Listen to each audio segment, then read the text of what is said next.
Here we have Microsoft Dynamics GP, and we're on my home page. You'll recall from the episode on navigation that I've designed this home page to suit my needs and to include the things that are important to me for my daily activity.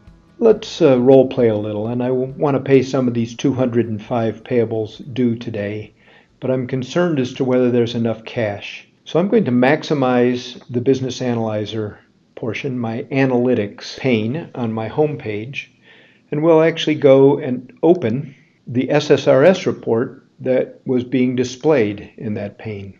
For those of you who are interested in the technology, this is SSRS, SQL Server Reporting Services, and I'm going to drill into the report and get more information to that summary. And here we have a graphic of the cash position detail.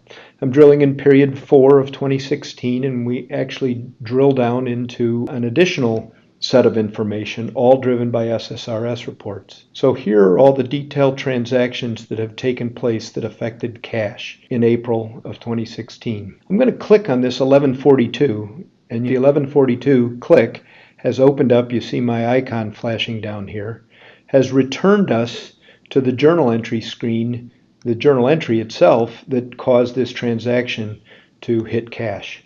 So we have exited GP directly from the Business Analyzer pane and entered into the world of SSRS where the details are at our fingertips, and then returned back to GP through a click into the SSRS. We've drilled back in. Part of the reporting power that the tools working together bring to the table. So let's go into the payables due now that we've got a sense of how much cash is available in looking at our SSRS report through the analyzer. And this brings us into a smart list. Smart lists are very pervasive in Dynamics GP. They are a tool designed for the user to build their own reports on the fly. They give you very Excel-like capabilities. I can click on a header and sort. I can click on due date to have it sorted by due date. I can click by currency ID just because I want to point out to you that we have multiple currencies available in Dynamics GP. So we've got some Australian dollars and a couple of transactions in Canadian currency. But we'll save that for another session. Returning to the page, we also have the ability to interface with Excel as a reporting tool with data that is refreshed from GP at the time of opening this report.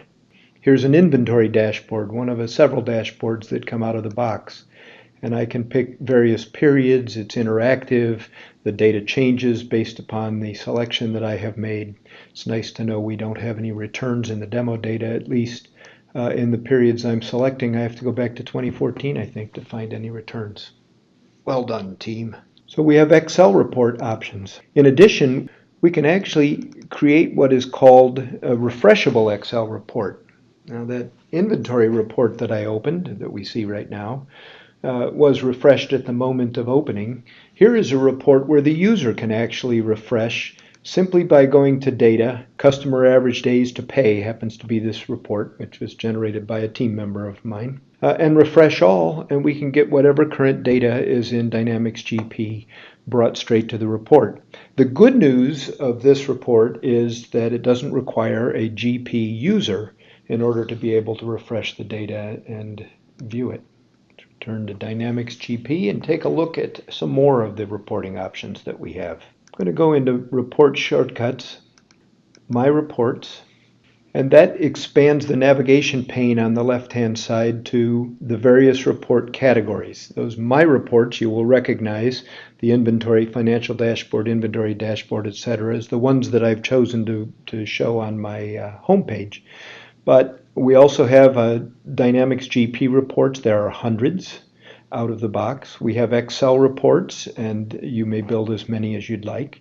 We have Management Reporter reports, which I'd like to go into now, because this is board-ready financial reporting, or all kinds of reports. It doesn't have to be just financial. And I'm going to take a look at the 12-month trend income statement that we have. Let's generate that report. And here we are, the 12-month trend income statement. Pretty as a peach. So Management Reporter reports are powerful. We have all the power of the SQL Server Reporting Services, which is a tool that you own by simply owning SQL Service, and then Smart Lists as we mentioned before. Lots of reporting features, lots of reporting options.